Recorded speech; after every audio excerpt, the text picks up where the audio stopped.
tokko waan biyyaa ba'eef maaliif akka biyya ormaa dhufe kaayyoon isaa maal akka ta'e namumti siruma hin beekne jira natti fakkaate. Dhugaa laalee jedhu namumti siruma kaayyoo fi hin beekne ni jira natti fakkaate. Dhugaa rabbii dubbachuudhaaf ashama harka fuune kabajamtootaaf daawwattoota hordoftoota keenya nageenyi koo kan jaalalaa fi kabaja bakkaa fi lafa jirtan isiniif haa baay'atu. Anis obboleettiin keessan bakkaa fi lafan jirutti waaqayyoof galannaa ga'uu fayyaa nagaa kootidha. Egaa obboloota koo warroonni mana keenya faarawwataa tan like share subscribe gochuudhaan nu jabeeffachaa akkuma jalqaba irratti viidiyoo argitanii kana jechuudha. Viidiyoon kun maal akkasinii ta'e hubatan jedhee yaada warroonni ilaaltanii jirtan jechuudha. Na ajaa'ibe jechuudha, baay'ee na ajaa'ibe. Keessattuu kan isa dhiiraa osoo hin taane isa shamaraa ishee shamaraa santu na ajaa'ibe jechuudha. Mee namni maaliif akkam biyya ormaa jiru biyya ormaa taa'ee hoo maalan hojjechaa jira ani maalan gochaa jira jedhee namni akkamtuuf hin gaafanne. Namni nama ta'ee maaliif akka biyya ormaa dhufe hojiin isaa maal akka ta'e namni akkamitti hin beekne. Dhuguman siniin jira obboloota koo dhiifama garuu miira keessa nagalche jechuudha. Viidiyoon kun sababiin isaa nu warra miskiinota warroota hojjechuu barbaadu warroota xaarratee jiraatu maqaa nu nyaatu jechuudha. Warroonni ala hojjetanillee warroonni cawaan maaraganyaan an akka mana madaamititti siraatan hojjetatanii kaayyoo ofii beekanii bakka yaadan gahuuf galgala ganama ol jedhanii gadi jedhanii hagalunni faanni jalli dhukkubee gubatutti warroonni hojjetan ni jiru. Nuti warri hojiirra jirru hojii keenya malee waan biraa hin beeknu jechuudha. Garuu yeroo wanna tokko argan yeroo rakkoo tokko argan walitti qabanii shamarran biyya arabaa jedhanii nu arrabsu jechuudha.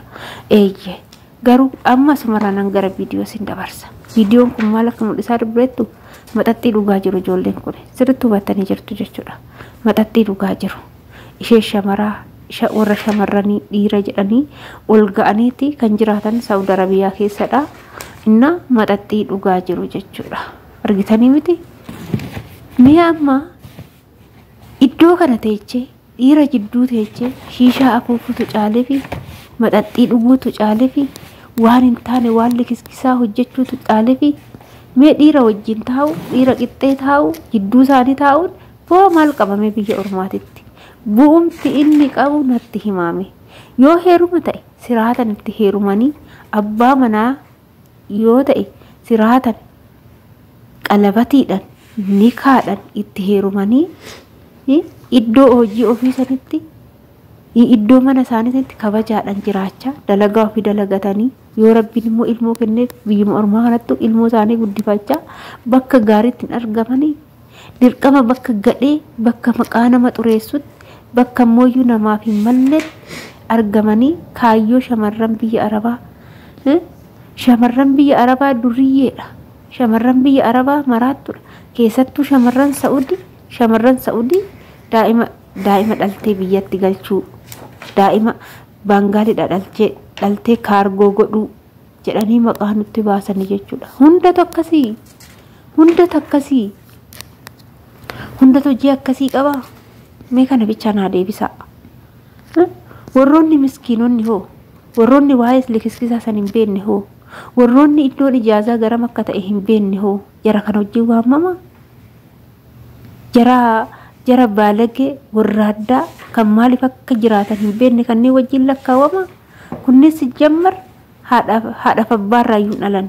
Kunniin warra karaa irratti dhalatee biyyaallee baanan karaa irra jiraachaa jiraatanidha.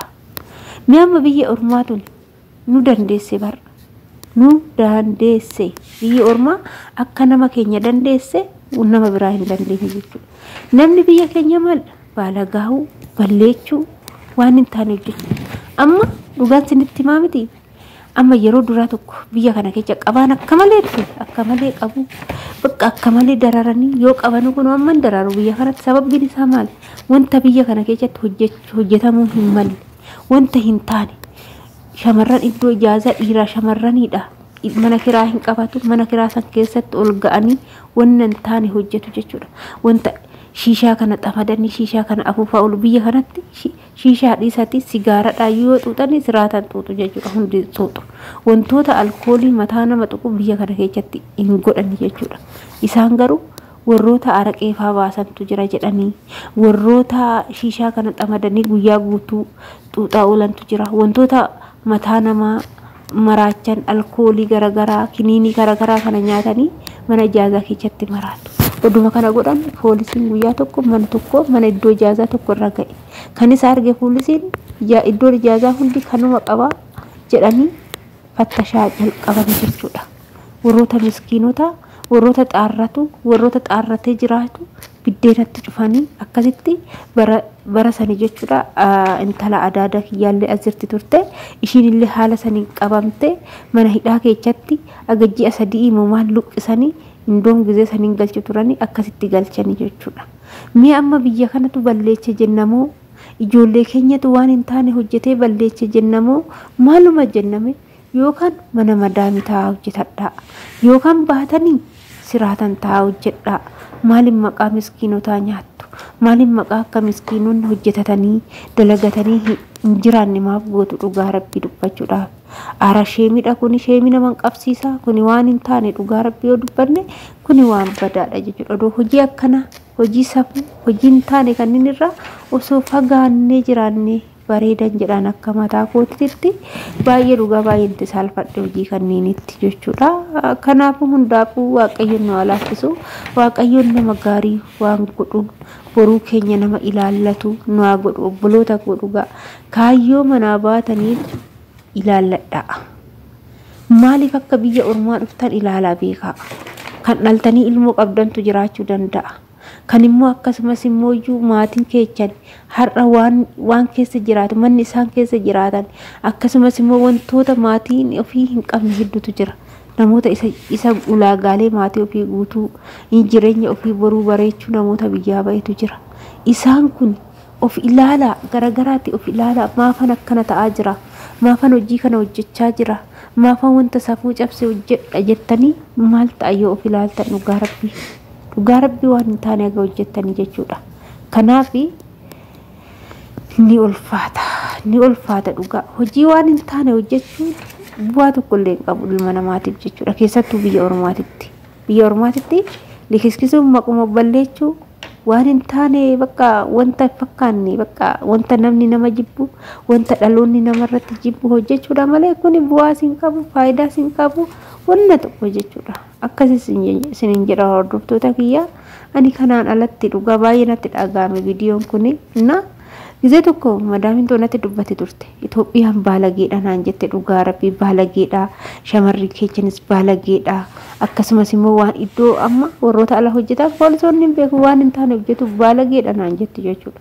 Waan deebisaaree qaana'eetuman eeyyen jedheetuma ushum jedha jechuudha. Bakka garaan koo na gubachaatuman ushum jedha jechuudha. Kanaaf ijoollee maqaan nyaatina warroonni akkanumaan waan hin jiraanneef hin beektan tuni warroonni akkanumaan dhalattanii biyya arabaati jettanii dhuftanii asitti likiskistanii baala garagaraa asitti nyaattanii waan hin taane hojjettanii osoo irraa qusattanii wanta hojjettan odoo beektanii sanuu viidiyoo waraabdanii gadhiiftu waan gaarii kana jechuudha. Waan gaarii hojjechaa jirtu waan ta'eef akkasis isiniin jedha.